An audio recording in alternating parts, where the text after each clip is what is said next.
তুমি এত চিন্তিত হইও না। আমার মনে হয় আমি তোমাকে সাহায্য করতে পারবো। তবে এই ব্যাপারে কিভাবে সাহায্য করব সেটা আমি তোমাকে এখনই বলতে পারবো না। কাল সকালে রাজপ্রাসাদে গিয়ে।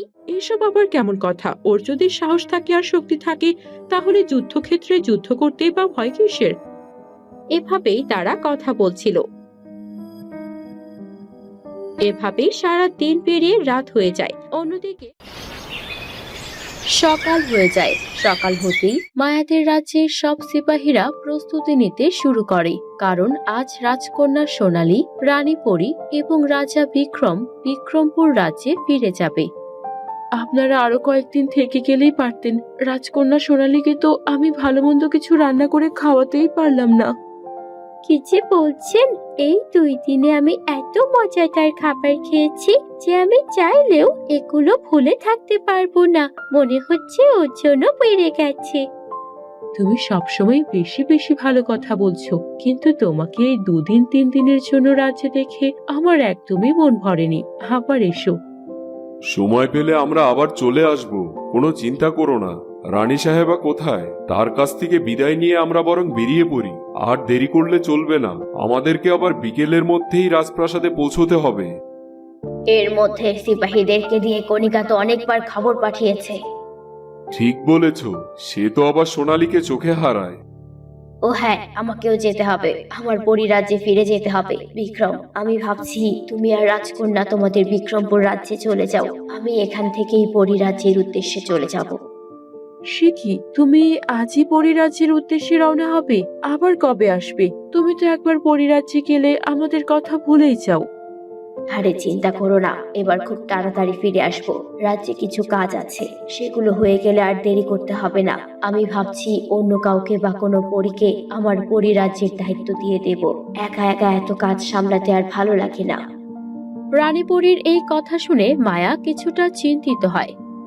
আচ্ছা মা, আপনি ভালো করে পরী খুঁজে দেখবেন। এর আগেও তো একজন পরীকে আপনি খুব বিশ্বাস করেছিলেন, কিন্তু সে তো কত বড় ধোঁকাবাজ বের হয়েছিল।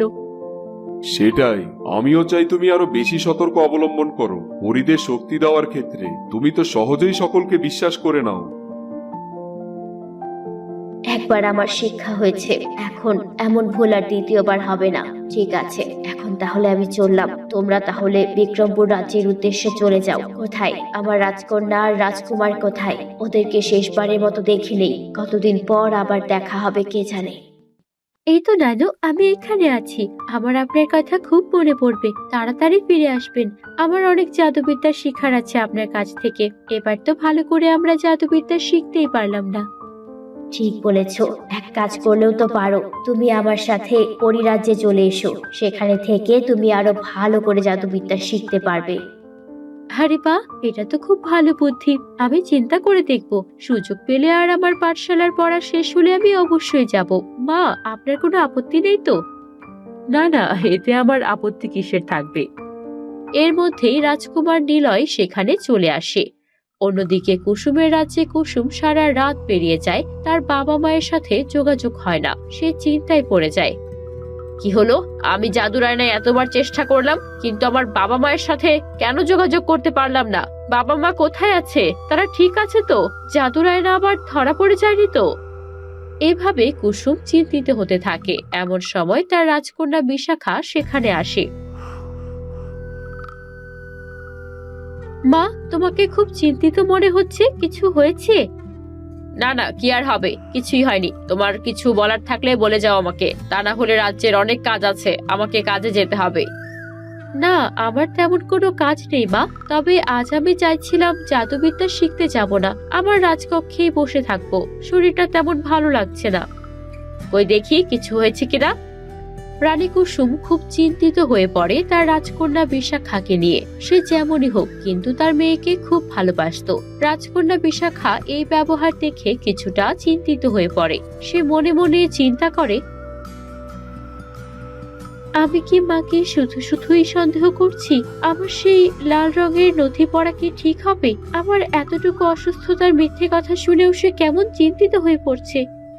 না, শরীরটা তেমন বেশি খারাপ করেনি। ঠিক আছে, তোমার যদি আজকে বাসায় থেকে বিশ্রাম করতে ইচ্ছা হয় তাহলে তুমি যেও না রাজপ্রাসাদ ছেড়ে, এখানেই থেকো। তুমি তোমার কক্ষেই থাকো, আর সেই কক্ষের বাইরে আমি দুজন রাজদাসীকে রাখার ব্যবস্থা করছি। তারা সর্বক্ষণ তোমার উপর নজর রাখবে, যেন তোমার শরীর খারাপ না হতে পারে। ঠিক আছে মা, এখন তাহলে আমি চললাম, আপনি চিন্তা করবেন না আমার জন্য। এই বলে রাজকন্যা বিশাখা তার নিজের কক্ষে চলে যায়। আসলে সে রাজপ্রাসাদ ছেড়ে বেরোতে চাইছিল না, কারণ সে ওই নথিগুলো পড়তে চাইছিল। রাজকন্যা নিজের কক্ষে প্রবেশ করে আবারও চিন্তায় মগ্ন হয়ে পড়ে। আমি কি ঠিক করছি? মায়ের সাথে বাকি যার যেমন সম্পর্ক হোক না কেন, সে আমার সর্বশ্রেষ্ঠ মা। আমি যদি এই লাল নথিপত্রে অন্য কোনো খবর খুঁজে পাই যার জন্য মায়ের প্রতি আমার বিশ্বাস সম্মান কমে যাবে, তাহলে তো সেটা মোটেও ভালো হবে না। না না, আমি এই বইগুলো পড়তে পারবো না। আমি বরং এগুলোকে যেখান থেকে নিয়ে এসেছিলাম সেখানেই রেখে আসবো। রাজকন্যা বিশাখা বুঝে উঠতে পারে না সে কি করবে। অন্যদিকে মায়াপরীর রাজ্যে তখনও সকলে বিদায় নিচ্ছিল। আমি শুনলাম আপনারা সবাই নাকি চলে যাচ্ছেন, তাই বিদায় নিতে এলাম। আমি আপনাদের সাথে ভালো ব্যবহার করিনি, তার জন্য দুঃখিত। আমার ব্যবহারে মনে কষ্ট নিবেন না। আরে কি বলছো? আমার একমাত্র নাতি তুমি, যাই করো না কেন আমি কি কিছু মনে করতে পারি? ও আমি যা বলছিলাম, রাজকন্যা চন্দ্রবতী বলছিল ও পরিরাজ্যে আসতে চায়। তুমিও এসো তোমার বোনের সাথে, আমাদের এখানে ঘুরে যেও। আমার পরিরাজ্যে তো তোমরা একবারও যাওনি। কিন্তু মা, ও কি করে যাবে? ও তো পরিশক্তি পায়নি, আর নিলয় পুরোপুরি মানুষ। ওখানে গেলে তো থাকা খাওয়ার কষ্ট হয়ে যাবে, শ্বাস নিতেও কষ্ট হবে। সেটা ঠিক বলেছো, কিন্তু কয়েকদিন তো শান্তিতে থাকতেই পারবে, এরপর না হয় চলে আসবে। আরে আমার তো জাদু শক্তি আছে, আমি আমার জাদু শক্তি ব্যবহার করে আমার ছোট ভাইকে পরিরাজ্যে ভালো সুস্থ রাখতে পারবো। এইসব নিয়ে চিন্তা করতে হবে না। আরে আমি তো দেখছি তোমরা নিজেরাই সিদ্ধান্ত নিয়ে ফেলেছো। আমি কি যাব সেটা কি বলেছি? আমার কোনো ইচ্ছেই নেই পরিরাজ্যে যাওয়ার। আমি সাধারণ মানুষ হিসেবেই ভালো আছি। ঠিক আছে, এখন তাহলে আমি চললাম। আমার আরো অনেক কাজ আছে, আপনারা সাবধানে থাকবেন। এই বলে নিলয় সেখান থেকে চলতে শুরু করে। দেখেছো, কথা শুনেছো ছেলের? ভেবেছিলাম ছেলেটা হয়তো এই কয়েকদিনে একটুখানি হলেও ভালো হয়েছে, শান্ত হয়েছে, কিন্তু না, সে আবার কথার ধার চলে এসেছে, উল্টো দিকে যাওয়া শুরু হয়েছে। কোথায় যাচ্ছে, কখন ফিরবে, কোনো কথাই নেই। নিলয় এরপর রাজপ্রাসাদ ত্যাগ করে এবং সে তার বন্ধু বান্ধবদের সাথে শিকারে চলে যায়। অন্যদিকে রানীপরীও সকলের কাছ থেকে বিদায় নিয়ে সেখান থেকে উড়ে উড়ে পরিরাজ্যের উদ্দেশ্যে চলে যায়। ঠিক আছে মায়া, এখন তাহলে আমরা আসি। আকাশ নিশ্চয়ই বাহিরে ঘোড়ার গাড়ি নিয়ে অপেক্ষা করছে। মায়াপুরী, আমি আসি। আর চন্দ্রাবতী, তোমাকে অনেক ধন্যবাদ। তুমি এই পুরো রাজ্য আমাকে ভালো করে ঘুরিয়েছো, আর আমার কত না দেখা স্বপ্ন পূরণ করিয়েছো। এই স্মৃতিগুলো আমি কখনোই ভুলবো না। এরপর সোনালী এবং রাজা বিক্রমও বাইরের দিকে চলতে শুরু করে। রানী দূরে দাঁড়িয়ে সবকিছু দেখতে পায়, কিন্তু সে কারো কাছে বিদায় দিতে চায় না। যাক, আপদগুলো বিদায় হয়েছে। এত মানুষ রাজপ্রাসাদে গিজগিজ করছিল, মেহমানের এখন সব বিদায় হয়েছে। এখন আমি দরবেশের সাথে দেখা করে আসতে পারবো। কিন্তু মায়া তো এখন আরো বেশি সতর্ক হয়ে যাবে, সবসময় আমার উপর নজর রাখবে। তার থেকে আমি বরং সেই দরবেশকে রাজপ্রাসাদেই ডেকে নেব। হ্যাঁ, এটাই ভালো হবে। আমি একটা চিঠি লিখে গোপনে পাঠানোর ব্যবস্থা করব, তাতেই হবে।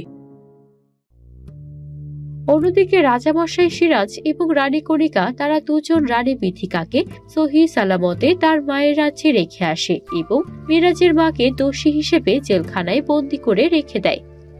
শুনেছো, খবর কি এলো? কি খবর আবার? হ্যাঁ, আমিও তো শুনলাম। ঠিক আছে, এখন তাহলে সবকিছু পরিকল্পনা মতোই হয়ে গেছে। এবার শুধু সম্পূর্ণ শক্তি আমাদের হাতে নেওয়ার অপেক্ষা। আর সেদিক থেকে তোমার বান্ধবী কুসুমার সিপাহী মন্ত্রীদের নিজের আয়ত্ত করে নিলেই আমরা আক্রমণ করতে পারবো মায়াদের রাজ্যে। আমার তো আর তর্স হয়েছে না, আমার এত বছরের প্রতিশোধ আমাকে নিতেই হবে। এভাবেই তারা দুজন অপেক্ষা করতে থাকে কখন রাজকন্যা সোনালী এবং রাজা বিক্রম রাজপ্রাসাদে ফিরে আসবে। তারা সবকিছুর জন্য প্রস্তুতি নিতে থাকে। তো বন্ধুরা, এরপর কি হতে চলেছে? রাজকন্যা বিশাখা কি সত্যি এত বড় একটা নথিপত্র তার হাতে পেয়েও ফিরিয়ে দেবে? তার মা এবং তাদের রাজ্যের গোপন সত্যি না জানাই থাকবে? আর বিক্রমপুর রাজ্যে এখন কি ঘটতে চলেছে? রাজা বিক্রম কি তার মেয়ে এবং মেয়ে জামাইয়ের এত বড় ষড়যন্ত্র ফাঁস করতে পারবে? জানতে হলে দেখুন আমাদের মায়াকন্যার পরের পর্ব।